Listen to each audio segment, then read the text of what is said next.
Running a Fever, Episode 432, Screentime and Your Health, Part 1, The Sedentary Trap.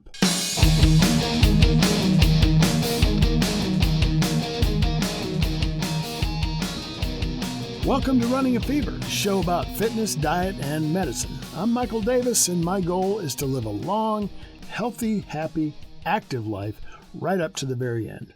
It's all about living long and loving life. That's what you're into. This is the place for you. As usual, when I'm finding topics for the show, I started hearing about how screen time should be limited and maybe we should all be wearing glasses that block out blue light. Why? There are screens everywhere now. At work, you have at least one, maybe more computer screens. I have 3 at work, plus the smartphone. That goes everywhere with you. How about the TV you turn on when you get home from work? Even when working out, we have screens on our exercise bikes or treadmills that show us stats or video that lets us imagine we're outside somewhere or lets us watch the news while we sweat. Maybe your kids play video games for hours on end. Screens are everywhere, and we use them because we think they are helpful or entertaining. So they've just become a part of life. They're ubiquitous. However, that being the case, if there is something unhealthy about them, it could impact our whole lives, and the impact could be significant. So I set about digging into this concept and trying to find out the real deal. In this series, we're diving deep into the hidden costs of screen time. Not just the obvious ones, but the ones that quietly shape our bodies, minds, relationships, and routines. We'll explore how screens affect our physical health, sleep, brain function, family dynamics, and most importantly, our time. You'll hear from experts in neuroscience, wellness, and digital behavior, along with real stories from people trying to find a balance in a screen-saturated world. It's about awareness, empowerment, and reclaiming control over how we live, connect, and rest. Episode 1 is about the sedentary trap. How prolonged screen time contributes to reduced physical activity and metabolic slowdown, increased risk of heart disease, obesity, and insulin resistance, and the link between screen habits and poor posture or chronic pain. In Episode 2, it's Screens versus Sleep. We'll dive into the science of how screens disrupt sleep, blue light, melatonin suppression, sleep deprivation's impact on mood, memory, and cardiovascular health, and tips for better sleep hygiene in a digital world. Episode 3 is called Digital Fog, What Screens Do to Your Brain. We'll unpack the cognitive effects, thinning the cerebral cortex, and reduced gray matter, impaired focus, memory, decision-making, and screen addiction and its emotional toll. Episode 4 covers digital distress in families. The focus will be on emotional and behavioral effects in kids and adults, tantrums, anxiety, and social withdrawal in children, how screen habits affect relationships and family dynamics, and strategies for setting healthy boundaries. Finally comes Episode 5, Reclaiming Your Time.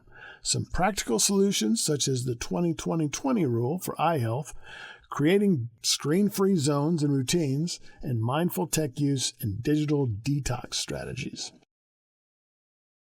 So let's get started. One of the big negative impacts of prolonged screen time is that it keeps you from doing anything else, specifically anything physical. Remember my goal of having an active life? This is key. A National Institutes of Health article says that longitudinal studies have shown that sedentary screen time, especially TV viewing, increases the risk of children being overweight and obese, and that childhood screen time is a risk factor for adult obesity. Increased TV viewing among adults is positively associated with overweight and obesity, cardiovascular disease, type 2 diabetes, and all-cause mortality. That sounds pretty ominous. For children, the American Academy of Pediatrics recommends no TV for children under the age of 2 and no more than 2 hours per day for older children. But on average, children spend 7.2 hours per day just watching TV or playing video games. This doesn't include work, school, or phone use. For adults, it's 2.8 hours per day, which is about half of an adult's leisure time. The tendency toward remote work offers some interesting opportunities for study of the subject. According to IMS Magazine, a survey of 2,000 remote and hybrid workers in the United States, conducted by the Upright Pose team, revealed some alarming findings. 54% of these workers estimated that they had reduced their mobility during work hours by 50% or more in the past year, with 63% reporting that they only walked to the bathroom or kitchen during a typical remote workday.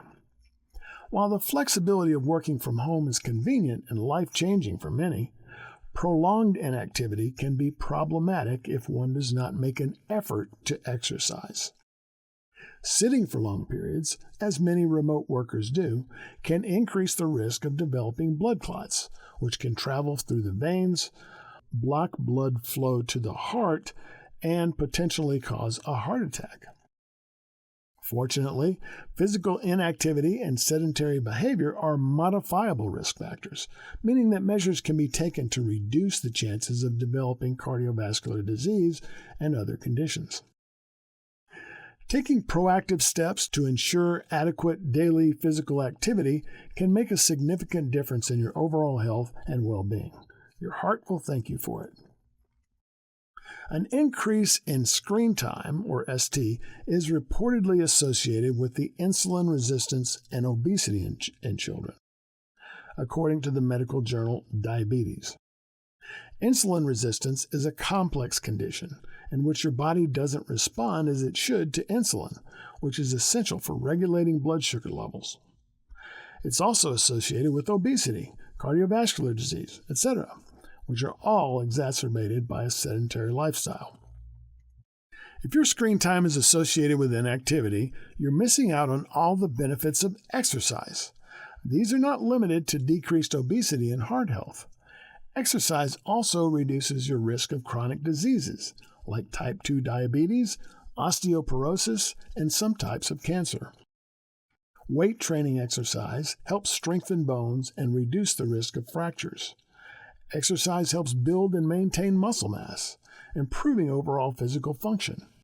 It reduces stress, improves sleep quality, enhances cognitive function, and increases self-esteem and body image. It improves immune function, energy levels, and extends lifespan. The list goes on and on. Well, this should be no surprise. It's key to one of the three things this show is all about: fitness. Apart from just the time displacement aspect, there are other ways in which too much screen time can make you more sedentary.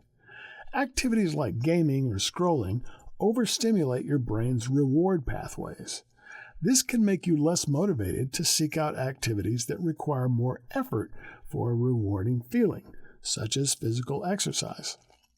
Also, the blue light emitted from screens can disrupt your body's circadian rhythm by suppressing melatonin, the sleep hormone. Poor sleep quality can decrease your energy levels and willpower, making you less likely to want to exercise.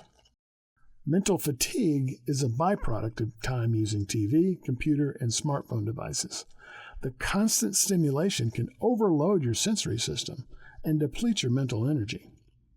This leaves you with less mental reserve to overcome the initial effort required to start a workout, particularly if you're already feeling low on focus and motivation. Social media can sometimes lead to unhealthy comparisons of self with others. The term you might have heard is comparing your insides to someone else's outsides. The curated and often unrealistic fitness content on social media can be demotivating. Instead of feeling inspired, some people feel discouraged by constant comparisons to highly edited or unrealistic body ideals. On this show, we've discussed at length the power of habit. Habits are powerful, and excessive screen time reinforces a sedentary lifestyle. The convenience and instant gratification of technology make it a strong competing habit against exercise, which often involves delayed gratification. So how can we counteract the intrusion of screens into our goal of having an active life? The first way to do this is pretty obvious. Limit your screen time. Establish screen-free time.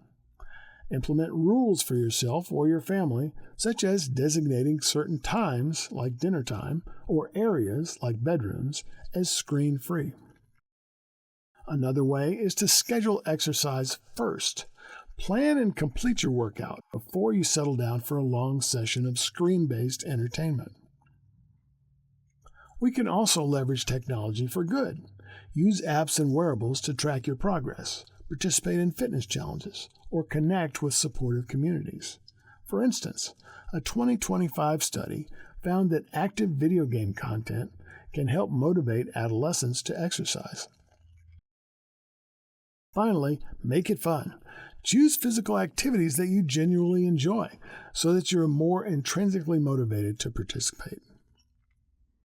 There are more solutions we'll get into later in the series.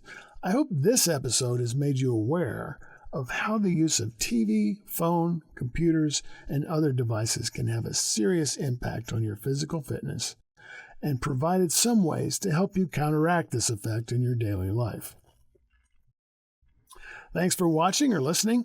You can help the show reach more people by liking the video and subscribing to my channel on YouTube, or by watching or listening to more of my over 400 past episodes. Until next time, if you've got the fever, keep it burning. And if you don't, catch the fever. And I'll see you next time on Running a Fever.